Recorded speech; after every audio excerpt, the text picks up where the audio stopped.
Halo, saya Christian Suprana dengan nomor induk mahasiswa 5522311100002, Pasca Sarjana Fakultas Ilmu Komunikasi Universitas Mercu Buana.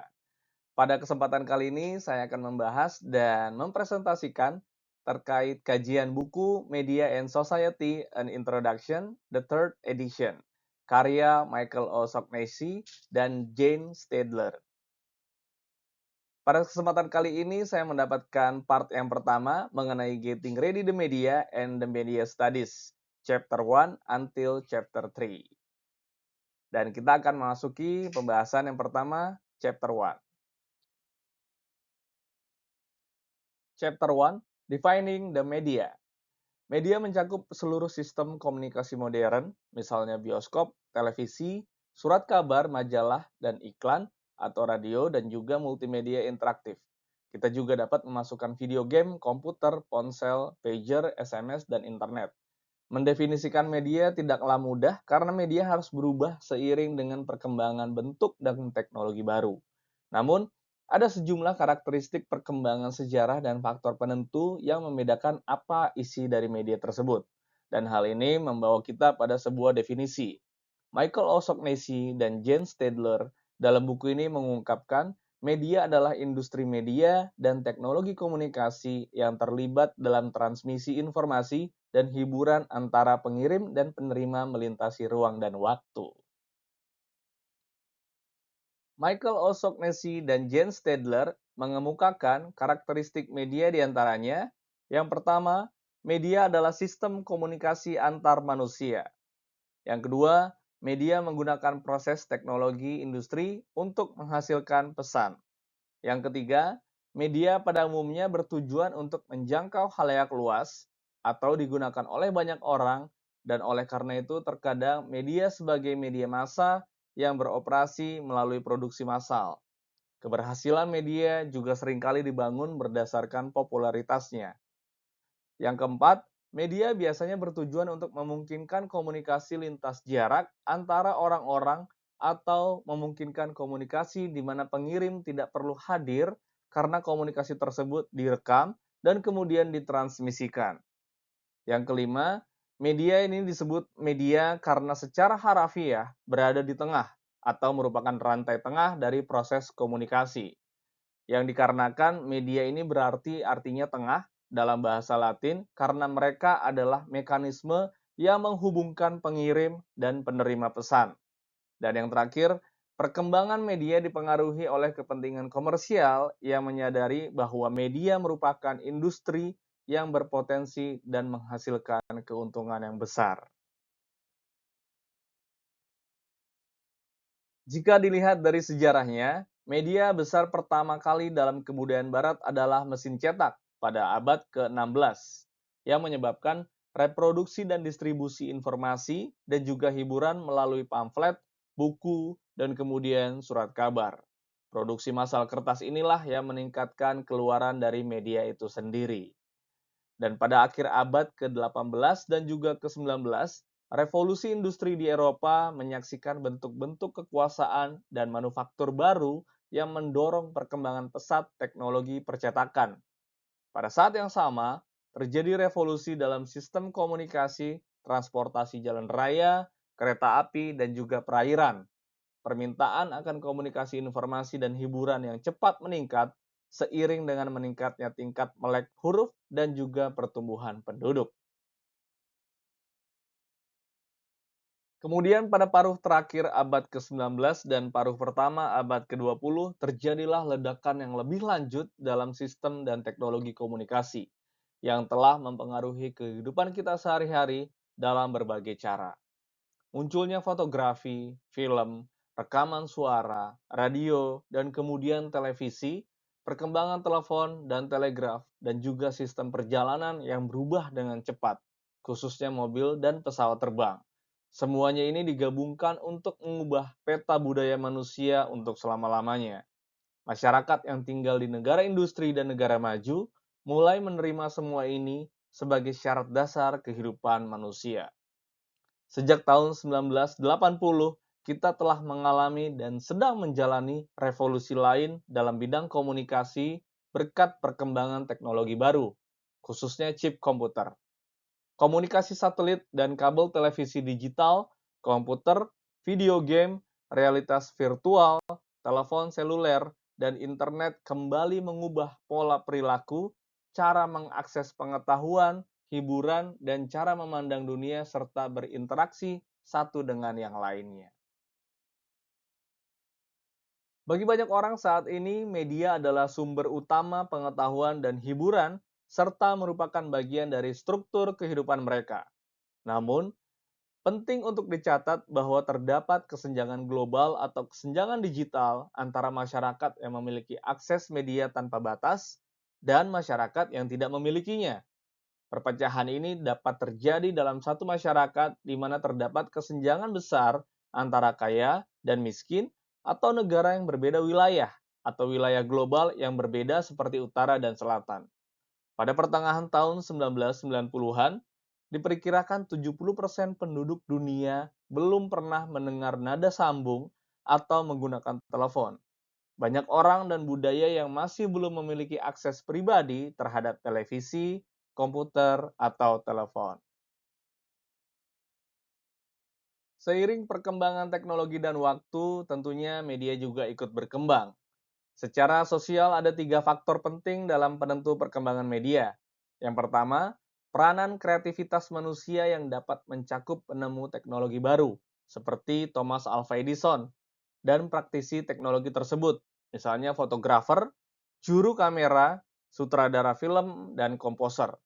Yang kedua, peran dari orang-orang yang mempunyai posisi kekuasaan dan kontrol sosial yang dapat membatasi dan mengontrol media serta membantu mengembangkannya. Dan yang ketiga, faktor sosial, keberhasilan dan kelangsungan media khalayak dan konsumen bergantung pada pemberian kepuasan bagi halayaknya. Jika halayak tidak membeli produk media, kemungkinan besar produk tersebut akan gagal. Pada bagian selanjutnya, chapter yang kedua, kita akan membahas mengenai media studies.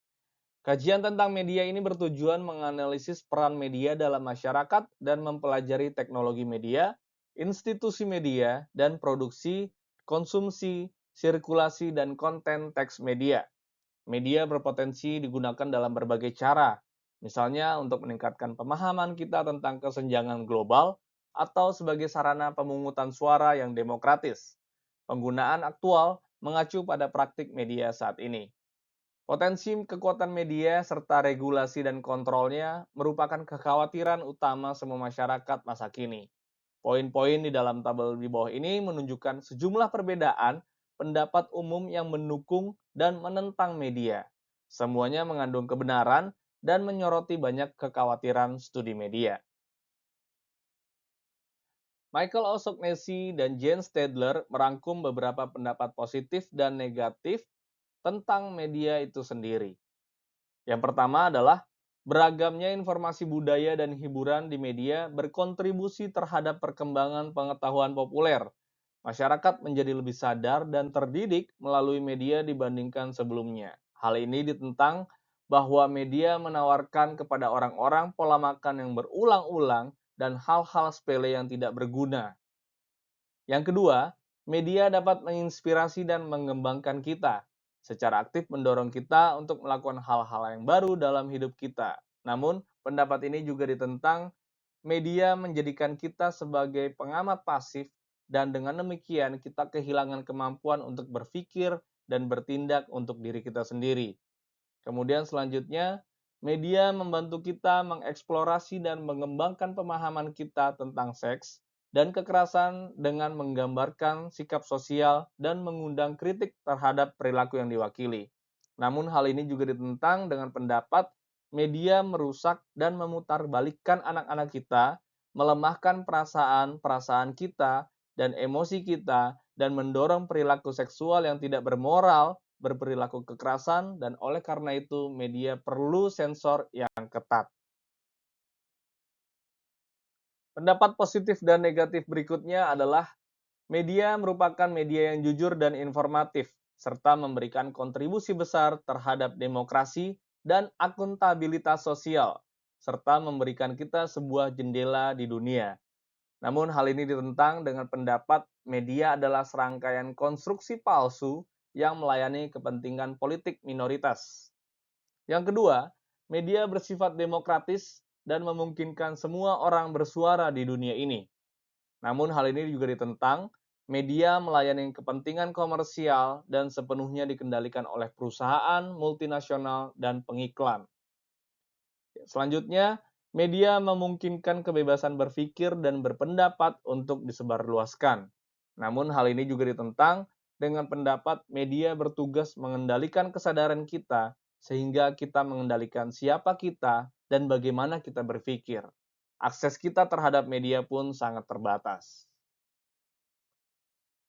Pendapat positif dan pendapat negatif berikutnya adalah media mengecilkan dunia, mempersatukan kita, dan mendekatkan kita sehingga menciptakan desa global. Hal ini ditentang dengan pendapat negatif, media menjadikan kita semua sama dan menghancurkan budaya-budaya yang terpinggirkan. Kemudian, media memberikan ruang bagi suara kelompok sosial dan budaya yang berbeda. Hal ini ditentang oleh pendapat negatif, media adalah salah satu bentuk imperialisme budaya di mana budaya dominan memaksakan nilai-nilai mereka pada budaya yang kurang kuat. Dan yang terakhir, media adalah agen perubahan sosial. Hal negatif dari komentar positif tersebut adalah media hanya mempertahankan status quo. Selanjutnya kita akan membahas tentang pengaruh dari media itu sendiri. Pengaruh media tentang pemberitaan atau informasi tertentu sangat berdampak bagi halayak luas.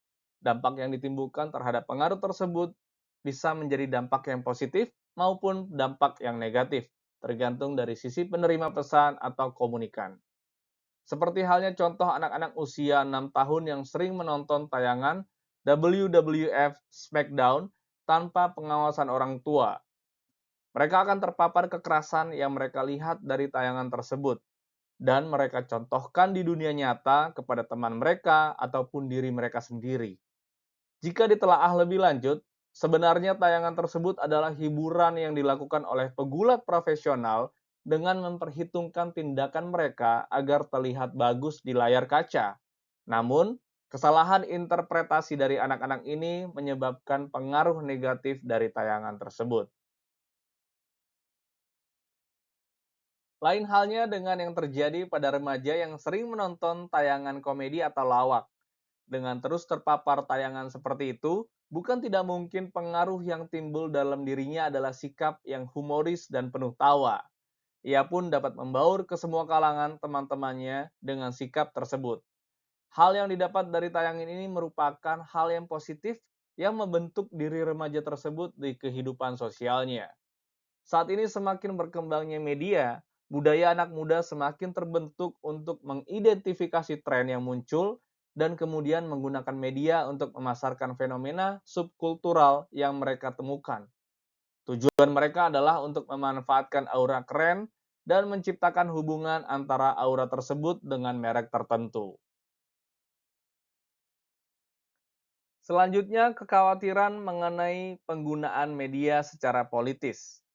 Kekhawatiran mengenai tujuan politik yang ditimbulkan oleh media berkaitan dengan cara media digunakan oleh partai politik untuk mengendalikan masyarakat.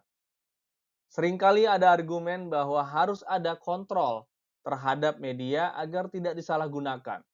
Ketakutan bahwa media akan digunakan untuk tujuan politik adalah salah satu alasan mengapa banyak negara bersikeras bahwa pemerintah tidak boleh memiliki dan atau mengendalikan media. Ketakutan ini juga melatar belakangi banyak perdebatan mengenai siapa yang berhak atas kepemilikan media. Di Indonesia sendiri yang kita tahu, Metro TV dimiliki oleh Surya Paloh, MNC Media dimiliki oleh Haritanu Sudibyo, TV One dan Antv dimiliki oleh Abu Rizal Bakri, Transmedia dimiliki oleh Hairul Tanjung, SCTV dan Indosiar dimiliki oleh Edi Kusnadi Sariatmaja. Dengan kepemilikan media tersebut, bukan tidak mungkin masing-masing dari pemilik akan menggunakan medianya sebagai alat kampanye atau self-branding yang akan membentuk opini publik. Sehingga dapat dikatakan saat ini tidak ada media yang netral, karena setiap media memiliki kepentingan pemiliknya masing-masing. Pengaruh yang selanjutnya merupakan kekhawatiran akan pengaruh media terhadap moral. Ketakutan moral muncul dari kekhawatiran bahwa media akan menjadi kekuatan yang korup, khususnya terkait dengan seks dan kekerasan. Ada argumen bahwa nilai masyarakat dapat dirusak oleh media yang mereka konsumsi.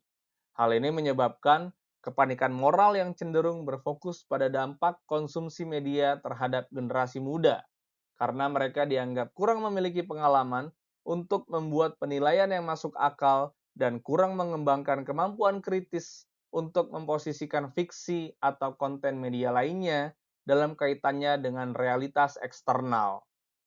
Ada pendapat bahwa dampak kumulatif dan mengonsumsi media yang berisi konten kekerasan dan atau seksual mungkin sangat merugikan bagi pemirsa muda. Karena kecenderungan anak muda untuk belajar melalui mimesis atau meniru apa yang mereka lihat dan apa yang mereka dengar. Selanjutnya adalah kekhawatiran akan pengaruh media terhadap budaya.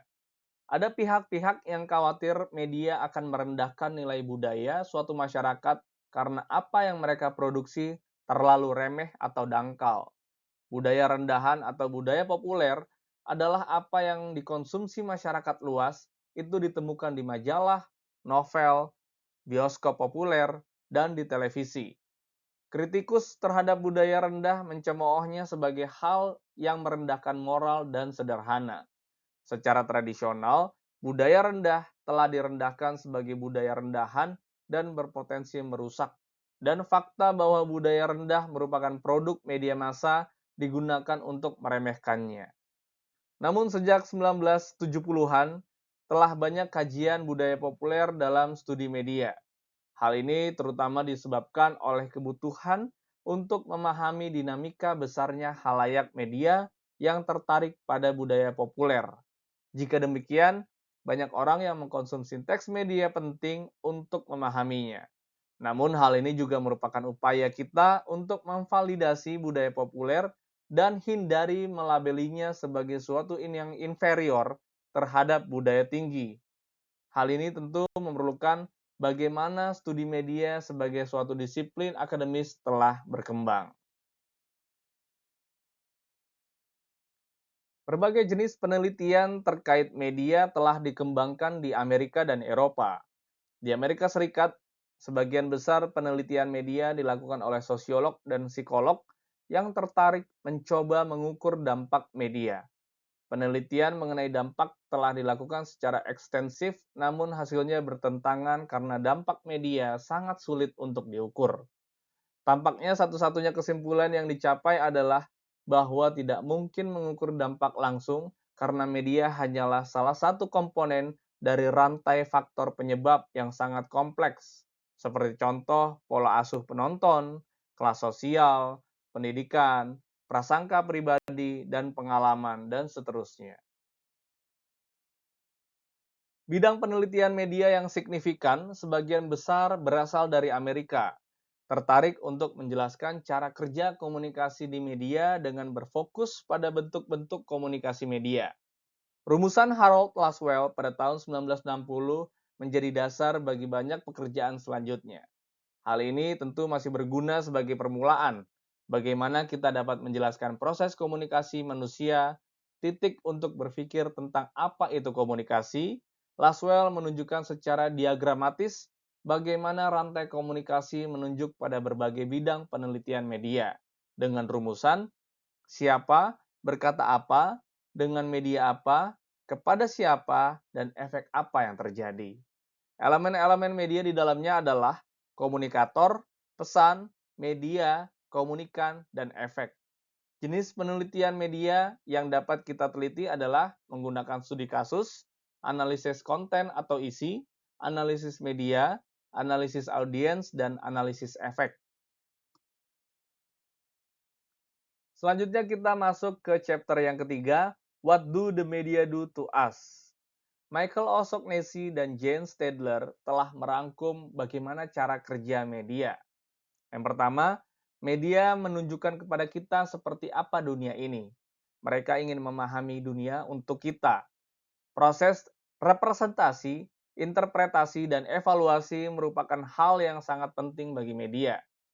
Yang kedua, produk media tidak menampilkan atau menampilkan dunia secara nyata. Mereka mengkonstruksi dan mewakili realitas. Banyak produk media yang mewakili dunia nyata. Yang ketiga, media hanyalah salah satu cara kita dan masyarakat memahami dunia atau mengkonstruksi dunia. Yang keempat, media dimiliki, dikendalikan, dan diciptakan oleh kelompok tertentu yang memahami masyarakat atas nama orang lain.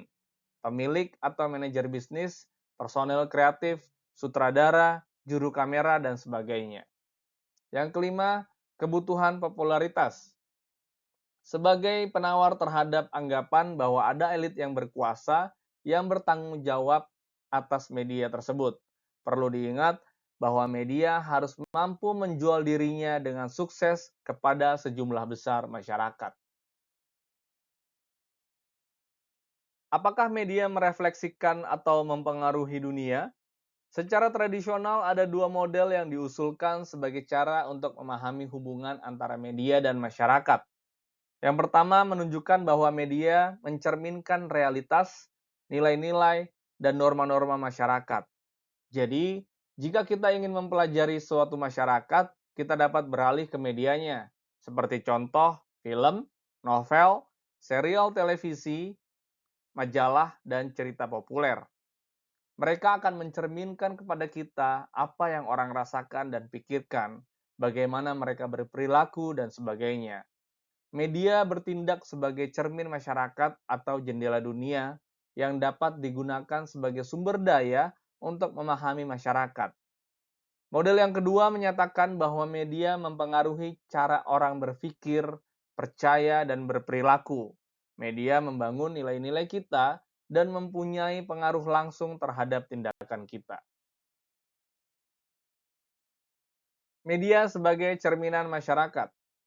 Argumen utama yang menentang anggapan bahwa media mencerminkan norma, nilai, dan realitas masyarakat adalah bahwa media mengkonstruksi dan mengubah peristiwa, bukan sekadar merefleksikannya.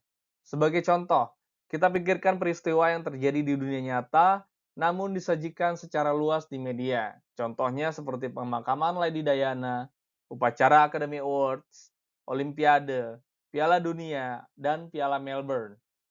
Ada peristiwa yang terjadi secara independen dari media, namun media membangun peristiwa tersebut menjadi sesuatu yang lebih, menjadi peristiwa medis, dan mengkonstruksi bukan sekadar merefleksikannya. Media memberitakan dengan mengkonstruksi berita tersebut sehingga membuat efek kepada masyarakat yang melihatnya. Terkadang media juga membesar-besarkan kejadian yang terjadi di masyarakat. Seperti contoh yang terbaru ini, berita mengenai pembunuhan Mirna Salihin yang pada akhirnya keputusan akhir dijatuhkan hukuman kepada Jessica Wongso yang dinyatakan bersalah.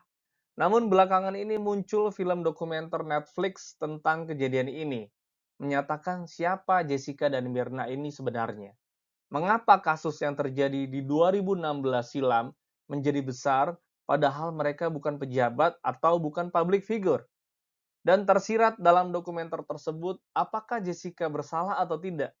Hal ini semakin menggiring opini publik terhadap kasus tersebut dikarenakan pada tahun 2016 lalu media terlalu memblow up kasus ini ke permukaan sehingga semua orang menjadi penasaran dan mengesampingkan kasus lain yang saat itu juga sedang dalam penyelidikan, yaitu kasus korupsi Jiwasraya yang tidak mampu memenuhi kewajiban polis nasabah hingga 12,4 triliun.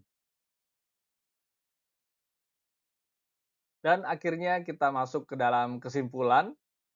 Meskipun kompleksitas media membuat definisi menjadi sulit, namun definisi singkat ini dapat menjadi titik awal yang berguna. Media adalah industri komunikasi yang berkembang secara teknologi, biasanya menghasilkan uang, dimiliki oleh publik atau swasta, yang dapat menyebarkan informasi dan hiburan melintasi ruang dan waktu. kepada perorangan dan atau kelompok masyarakat dalam jumlah yang besar. Transmisi informasi ini tidak bersifat satu arah. Penerima pesan media juga terlibat dalam proses komunikasi sebagai bagian dari umpan balik yang mempengaruhi produksi media. Meskipun benar bahwa banyak bentuk media seperti televisi, radio, film, dan surat kabar mempunyai aliran komunikasi yang asimetris dari satu pengirim ke banyak penerima. Munculnya bentuk media yang lebih interaktif telah mengubah dinamika ini.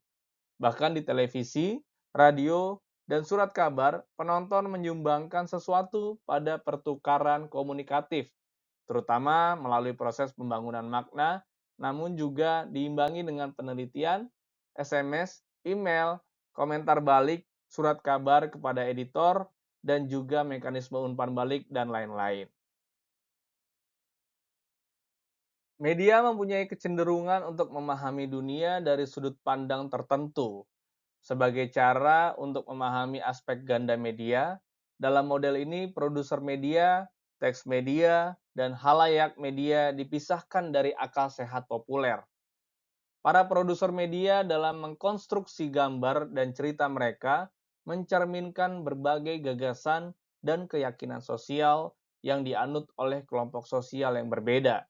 Penonton yang membaca teks ini sebagian dipengaruhi dan dipilih oleh apa yang mereka lihat. Pengaruh-pengaruh ini kemudian berkontribusi pada struktur sosial keseluruhan dari gagasan-gagasan umum yang masuk akal. Demikian presentasi dan pembahasan terkait kajian buku dari Michael O'Shaughnessy dan Jane Stadler dari saya Christian Suprana, Magister Ilmu Komunikasi Universitas Mercu Buana. Sampai jumpa pada kesempatan selanjutnya. Selamat malam dan terima kasih.